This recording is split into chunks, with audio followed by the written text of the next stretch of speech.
Hello मेरे दोस्त, कैसे हो तुम? अपना ख्याल रख रहे हो कि नहीं? फाइनली तुम उस पेज में वापस से आ गए हो जहाँ पर तुम्हें कहा जाएगा बेटे इस साल पढ़ ले, उसके बाद तो मजे ही मजे है। जैसे तुम्हें क्लास 10 के बोर्ड में कहा गया था बेटे इस साल पढ़ ले, फिर इसके बाद तो कॉलेज होगी, कॉलेज में तो मजे ही मजे। बट वो मजे पता नहीं अभी तक तुम्हें क्यों नहीं मिले। क्लास 12 की बुक भी तुम्हारे साथ तुम्हारे पेरेंट्स की तरह स्कैम कर रही है। ये देखो first chapter, the last lesson. भाई हम तो शुरू होते ही खत्म हो गया यार। अब इस फर्स्ट लेसन को लास्ट लेसन किसने लिखा उनके बारे में जानते हैं। अल्फोंसो डाउजेट एक फ्रेंच नोवेलिस्ट और शॉर्ट स्टोरी राइटर है। अल्फोंसो डाउजेट की लास्ट लेसन फ्रांस और प्रशिया की वार के ऊपर सेट है। प्रशिया यानी कि आज के टाइम पर जर्मनी और पोलैंड के कुछ इलाके।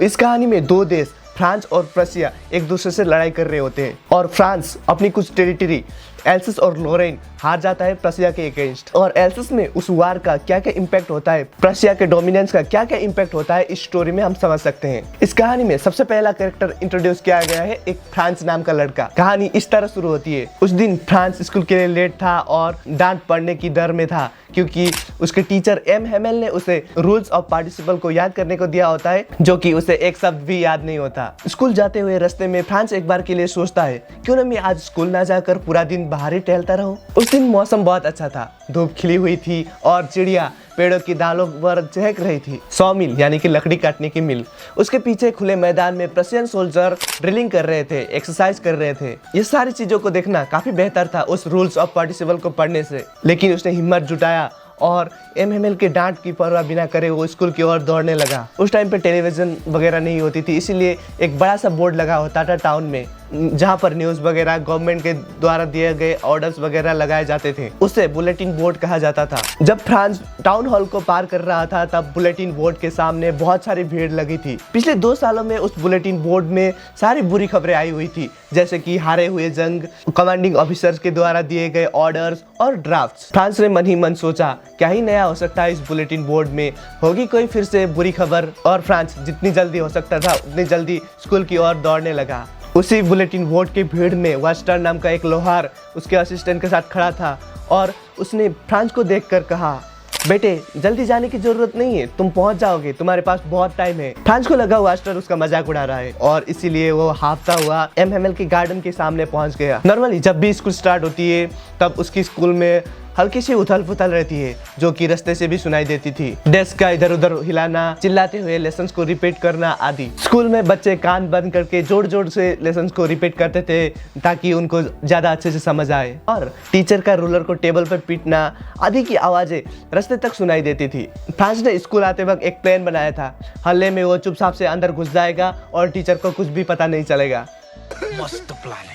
लेकिन उस दिन संडे मॉर्निंग की तरह सब कुछ शांत था। खिड़की से उसने अपनी दोस्तों को देखा, वह सब लोग अपनी जगह पर चुपचाप से बैठे थे और साथ ही एमएमएल एक बड़ा सा रूलर लेकर इधर उधर घूम रहे थे। क्लास के अंदर जाने के लिए उसे दरवाजा खोलकर सबके सामने अंदर जाना था। उसकी डर से हालत खराब हो रही थी, लेकिन ऐसा कुछ भी नहीं हुआ। एमएमएल ने उसे देखा और प्यार से अंदर बुलाया, जल्दी अपनी जगह पर जाके बैठ जाओ छोटे फ्रांस। ऐसा कहते हुए एमएमएल ने फ्रांस को अपनी जगह पर जाके बैठने को बोला और कहने लगे शुक्र है तुम आ गए, हम तुम्हारे बिना ही शुरू करने वाले थे। फ्रांस अपनी जगह पर जाके बैठ गया। तब तक उसकी डर थोड़ी सी कम हो चुकी थी। फ्रांस ने देखा उसके टीचर एमएमएल बहुत ही ज्यादा प्यारे कपड़े पहने हुए थे, ग्रीन कोट, फ्रिल शर्ट और एम्ब्रॉयडर्ड कैप, जो कि एमएमएल सिर्फ प्राइज डेज और इंस्पेक्शन डेज के दिन ही पहना करते थे। क्लास के लास्ट बेंचेस पे काफी अजीब सा नजर आया। जो बेंचेस हमेशा ही खाली हुआ करते थे वहाँ पर आज गांव के लोग शांति से बैठे हुए थे। ओल्ड हाउजर अपनी 3 कोने वाली टोपी पहनकर बैठे थे और साथ ही फॉर्मर पोस्टमास्टर, फॉर्मर मेयर और बहुत सारे गांव के लोग बैठे हुए थे। सब लोग उदास दिख रहे थे।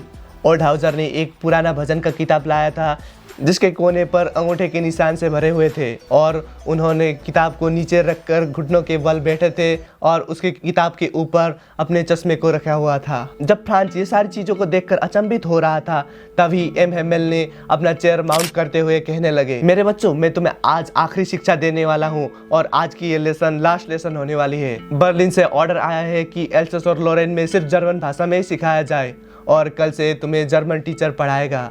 आज तुम्हारी मातृभाषा फ्रेंच में आखिरी लेसन होने वाली है और मैं चाहता हूँ तुम इसे ध्यान से सुनो। एमएमएल की ये शब्द फ्रांस के लिए बिजली गिरने जैसी थी। उसे याद आया शायद इसीलिए टाउन हॉल में इतनी ज्यादा भीड़ थी। फ्रांस सोचने लगा ये उसकी आखिरी फ्रेंच क्लास होने वाली है और उसे फ्रेंच मुश्किल से लिखनी आती थी। फ्रांस सोच रहा था उसने क्यों ध्यान से पढ़ाई नहीं की, वो स्कूल आने की बजाय क्यों चिड़िया के अंडे ढूंढने गया, सार नदी पर नहाने गया।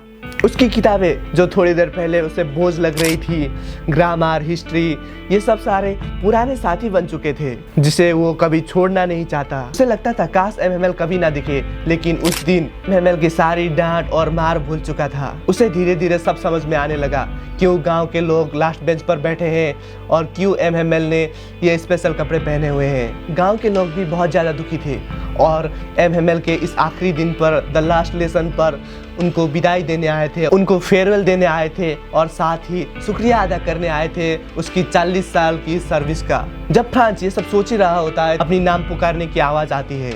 अब होमवर्क सुनाने की बारी फ्रांस की थी। वो एमएमएल को क्या कुछ नहीं दे सकता था अगर वो पार्टिसिपल्स के रूल को जोर से और स्पष्ट रूप में सब कुछ पढ़कर सुनाता तो, लेकिन वो पहली ही शब्द में उलझ कर रह गया और वो नीचे डेस्क की ओर सर झुकाकर खड़ा रहा। उसकी एमएमएल के साथ नजरें मिलाने की हिम्मत नहीं हो रही थी। एमएमएल ने फ्रांस की ओर देखते हुए बोला, मैं तुम्हें नहीं डांटूंगा छोटे फ्रांस, तुम्हें पहले से ही बहुत बुरा लग रहा है, तुम्हें अपनी गलतियों का एहसास अब हो चुका है। एमएमएल कहने लगा, हम सभी सोच रहे थे कि हमारे पास बहुत टाइम है, हम कल पढ़ लेंगे, कल सीख लेंगे, कल कर लेंगे, लेकिन देखो आज हम कहाँ आ गए। एल्सास की यही सबसे बड़ी गलती है। यहाँ पर हर कोई काम को, पढ़ाई को कल के लिए टालता है और देखो आज हम कहाँ आ गए।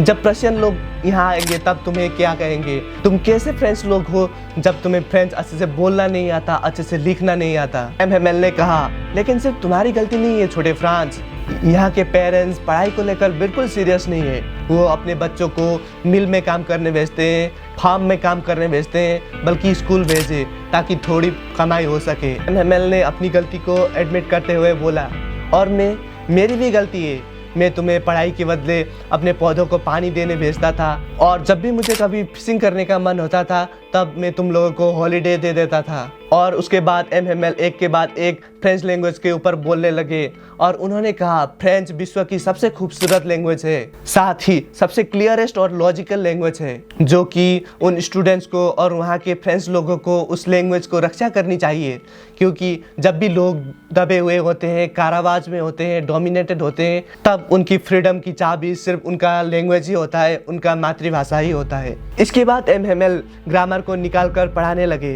फ्रांस काफ़ी ज़्यादा चौंका हुआ था कि उसे कितनी अच्छे से ग्रामर समझ आ रही थी। जो भी एमएमएल पढ़ा रहे थे वो सब कुछ बहुत ही ज़्यादा आसान लग रहा था और फ्रांस मन ही मन सोचने लगा, शायद मैंने कभी ध्यान से सुना नहीं और एमएमएल ने कभी इतनी शांत से पढ़ाया नहीं। एमएमएल को देखकर ऐसा लग रहा था कि वो बेचारा इंसान एक ही बार में बच्चों के दिमाग में वो सब कुछ डालकर जाना चाहता था जितना उसे आता था। उसके बाद उन्होंने राइटिंग सीखी और एमएमएल ने सभी बच्चों के लिए नई कॉपीज ला रखी थी जिस पर कि लिखा था फ्रांस एल्सस, फ्रांस एल्सस। वो कॉपीज दूर से छोटे झंडे की तरह लग रहे थे जो कि पूरी स्कूल में फैले हुए हैं। सभी लोग काम में बहुत ही मदहोश होकर जुटे हुए थे और इतनी ज़्यादा शांति थी कि वहाँ पर पेन घिसने की आवाज़ तक सुनाई दे रही थी। एक बार खिड़की से 2 बीटल्स उड़ती हुई आई थी, लेकिन उन पर किसी ने ध्यान नहीं दिया, यहाँ तक कि छोटे बच्चों ने भी नहीं दिया। छत के ऊपर कबूतर गुनगुना रही थी और फ्रांस ने मन ही मन सोचा, क्या प्रशियन लोग इनको भी जर्मनी में बोलने पर मजबूर करेंगे। और जब भी फ्रांस लिखने के बीच